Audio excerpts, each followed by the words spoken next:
Hello everybody, and welcome to my channel. My name is Braden, and I love music.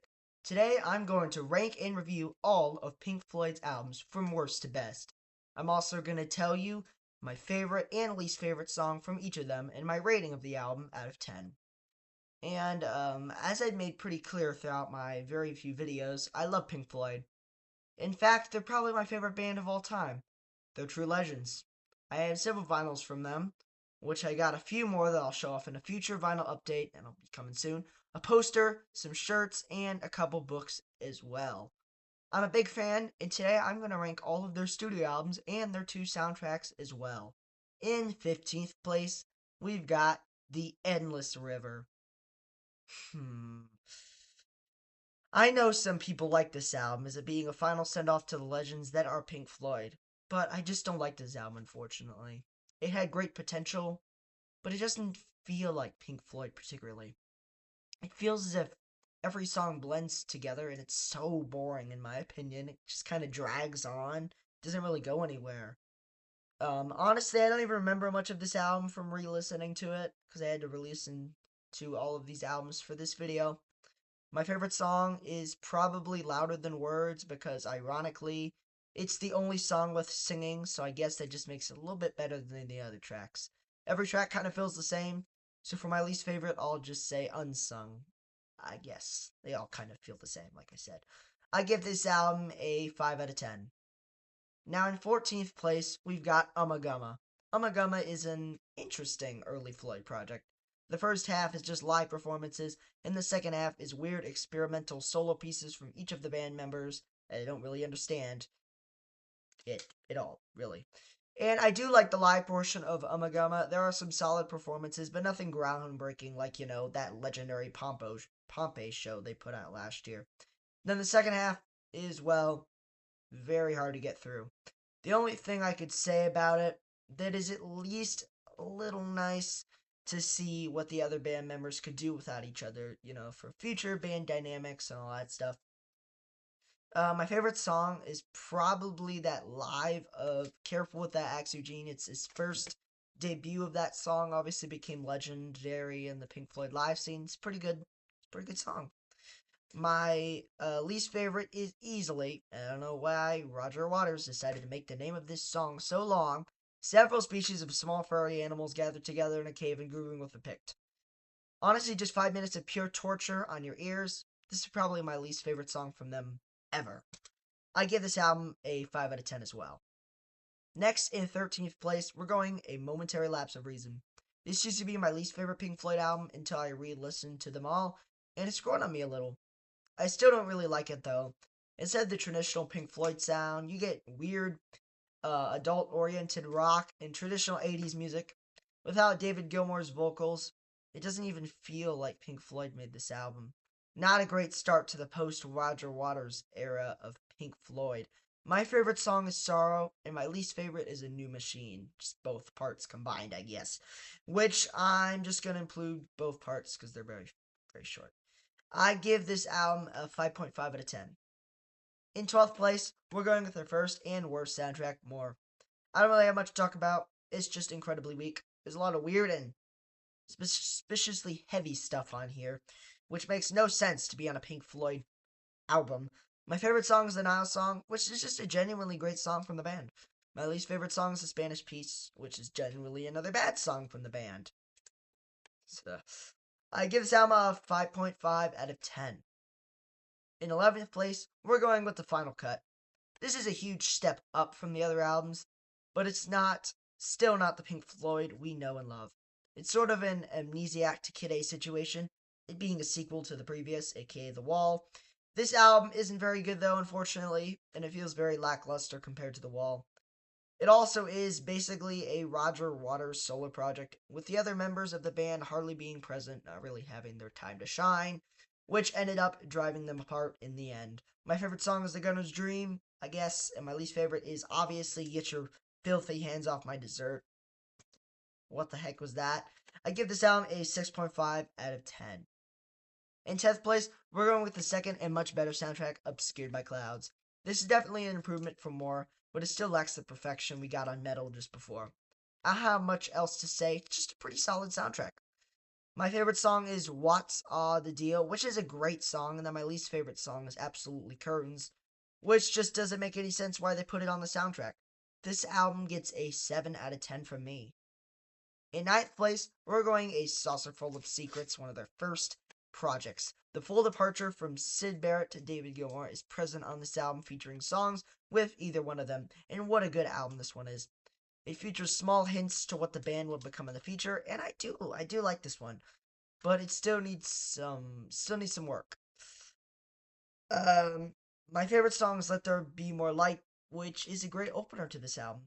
My least favorite song is the title track, which just drags on a little bit too long. This album gets a 7.5 out of 10 from me. In eighth place, we're going with The Division Bell. This album feels like a step back to prime Pink Floyd and is easily the best post-Waters album. It's a very consistent album, and I mean, it literally has like no bad songs at all. But most of them I'd place with a 7 to an 8 out of 10. It's kind of all the same, really. Um, I think this one is a personal favorite of mine from them.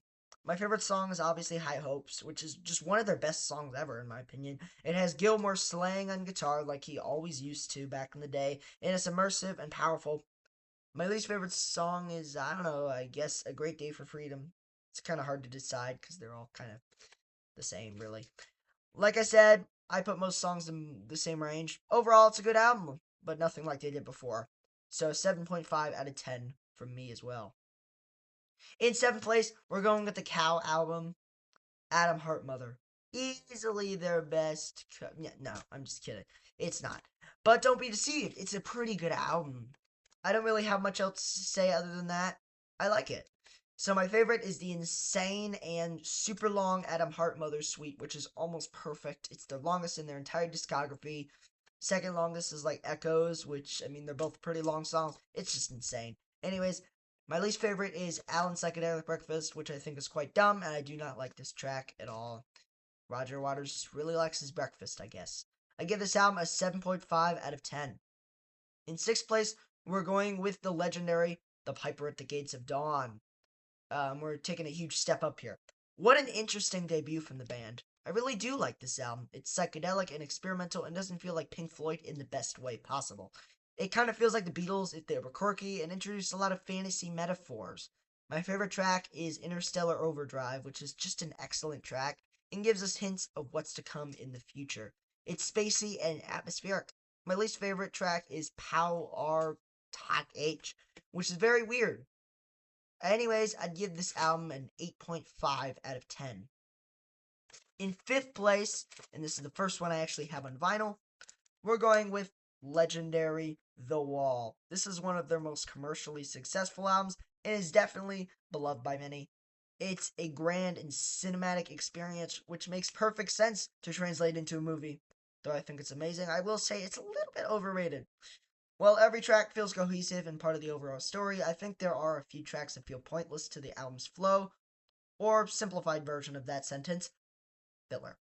Though the album has its lows, it has very high highs, actually the highest in their discography. For my favorite song, we're going with the obvious choice, the legendary Comfortably Numb. What a great song, man. What a great song. They crammed two incredible guitar solos. Obviously, the second one's way better, but still, and it really shows off the true talent of the legendary David Gilmour. For my least favorite, I would say Stop, but that feels unfair since it's only 30 seconds. Song Moment Era, a generic filler track just to fill in time is what this song is. That's all I have to say. This album is a solid 9 out of 10.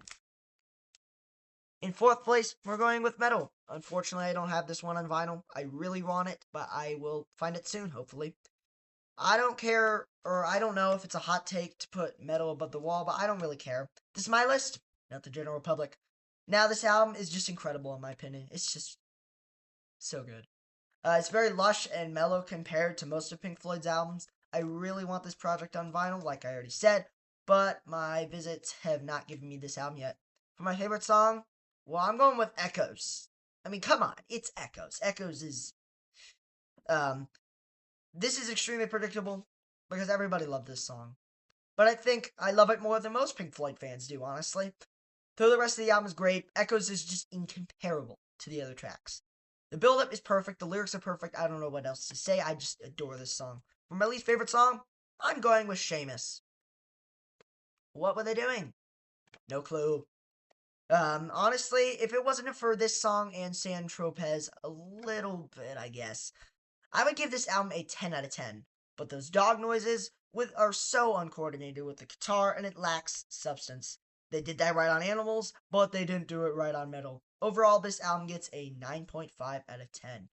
In third place, we're going with the legendary, the iconic thing that I have a poster for on my wall. We're going with The Dark Side of the Moon. What a great album, man. What a great album. This is the first ever Pink Floyd album I got in vinyl, and I still think this album is incredible today. I think the hardest choice of this video was choosing between The Dark Side of the Moon and Animals to be second place, but after further deliberation, I chose Dark Side to be here, but be assured, it was very, very close. The Dark Side of the Moon is a beautiful album telling about life, death, and everything in between. From the album cover to the guitar work to the production, everything on here is grand. For my favorite song, I'm going with Time. I love Time, man. I love Time. It was my favorite Pink Floyd song for a very long time, but that's changed a little bit. The guitar solo and choir parts make me ascend to heaven, just like this cover. I didn't talk about it in my script, but this cover is really amazing. The guitar solo and choir parts make me ascend. I already said that. I'm sorry. It's gorgeous. For my least favorite song, I'm going with On the Run. I still really like this song, but I don't know. It's just made to be the worst song, I guess. I don't really know what else to say. Man, this album gets a 10 out of 10 from me easily. In second place, as you already know, we're going with Animals. This album is based on the book and now crappy movie, Animal Farm. It's a social and political commentary using animal metaphors, and it's utterly genius. It's heavy, cynical, and dark. It's only 3 tracks, but all 3 tracks are absolutely incredible. For my favorite song, I'm going with Dogs. I talked about this song before. I love Dogs so much. I love Dogs so much. This song is absolutely incredible. Gilmour's guitar work is a career high for him. I mean, 4 guitar solos in the same song is absolutely insane. The lyrics are deep and dark. It's heavy and in the best way possible. This song feels like magic. For my least favorite song, I'm going with Pigs. 3 different ones. I'm not including Pigs on the Wing, because they're just mainly an intro and outro. But Pigs, it's not a bad song at all. It's absolutely incredible. It's just my least favorite of those 3 masterful tracks. I just think I like it the least. But this album overall is still a 10 out of 10. Now we've gotten to first place, and it's my favorite album of all time, Wish You Were Here. This is the most perfect album I've ever heard in my entire life. It's emotionally heavy, deep, and poetic. Every note, every lyric, everything is intentional and beautiful. It manages to be a tribute to the legendary Syd Barrett back when, and a critique of the music industry at the same time. I love this album. My favorite song is Shine On You Crazy Diamond. If it wasn't for Starless, this would be my favorite song ever. Those legendary 4 notes that changed everything, an anthemic chorus and saxophone solo are immaculate. This song ascends me to heaven every time I listen to it. It's so incredibly perfect. My least favorite song is Have a Cigar. I love Have a Cigar, but it is the weakest. It's a commentary on the music industry and is sung by Roy Hopper rather than a member of the band, which makes it feel un-Pink Floyd kind. You know what? I don't care what my script says. This song is incredible. This album is incredible. Every single song is incredible. This isn't even on my script. I'm just talking about every song now. Welcome to the Machine is an incredible song. Have a Cigar is an incredible song. Wish You Were Here, the title track, is beautiful and gorgeous and incredible as well. I just love this album to death, okay, guys? This album is an easy 10 out of 10 for me. Maybe even an 11 out of 10. So, that was my ranking of all of Pink Floyd's studio albums. I hope you enjoyed this video. Like and subscribe if you liked it. If you didn't, I don't know what to say, really. But, I'm sorry it's been such a long delay on videos. I've been making up some ideas. I've been busy with school, but school's almost done, so I'll be posting more often. So I really hope you enjoyed this video, and I'll see you next time. Goodbye.